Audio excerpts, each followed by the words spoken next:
So వెంటనే మీ CA చెప్పాలి, తర్వాత ఏం చేయాలి, ఏంటి డిస్కషన్ అనేది జరగాలి. సో ఒంటరి కాదు, మీరు డిపార్ట్మెంట్లో ఏదైనా ఇప్పుడు చూస్తారు, మీరు రోజు రోజు పరిస్థితి చూస్తున్నారు. పోలీసింగ్ బాగా ఛాలెంజింగ్, అంటే సవాళ్ళు, రోజు రోజుకి ప్రాబ్లమ్స్ వస్తున్నాయి, రకరకాల ప్రాబ్లమ్స్ వస్తున్నాయి.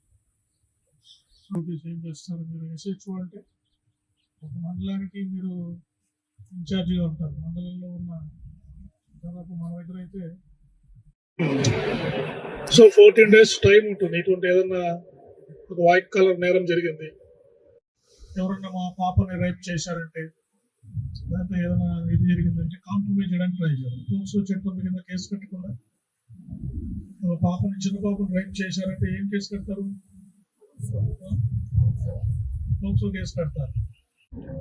ఇంకేదైనా పెద్ద ఫ్రాడ్ జరిగింది అంటే అర్జెన్సీ లేదు, మర్డర్ కేసుకు వస్తుంది అది.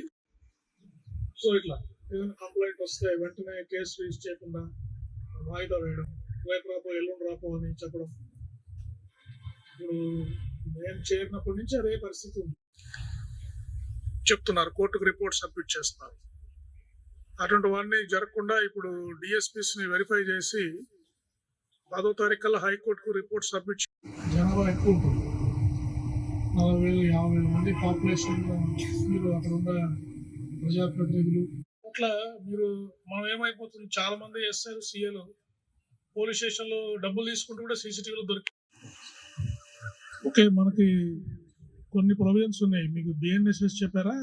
చేరేటప్పటికి ఇవన్నీ సిస్టంలు ఇవన్నీ ఎక్కువ అయిపోతున్నాయి. అంటే చాలా జాగ్రత్తగా పనిచేయాలి.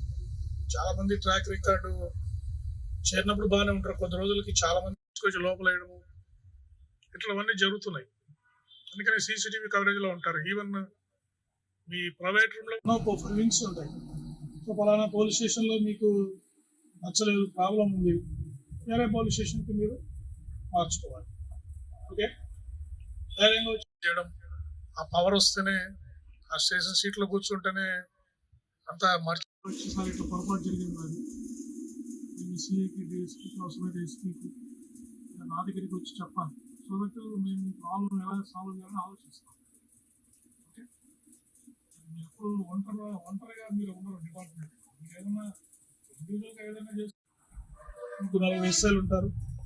ట్రాఫిక్ పోలీస్ స్టేషన్ పోవచ్చు, సిసిఎస్కి పోవచ్చు, డిసిఆర్కి పోవచ్చు, ఎస్బీకి పోవచ్చు. లాండ్ ఆర్డరే కాదు కదా. ఓకే, కొత్తలో మీరు చేయనప్పుడు ఇవన్నీ రకరకాల సిచ్యువేషన్స్ వస్తాయి. రేపటి నుంచి మీరు వెళ్తున్నారు.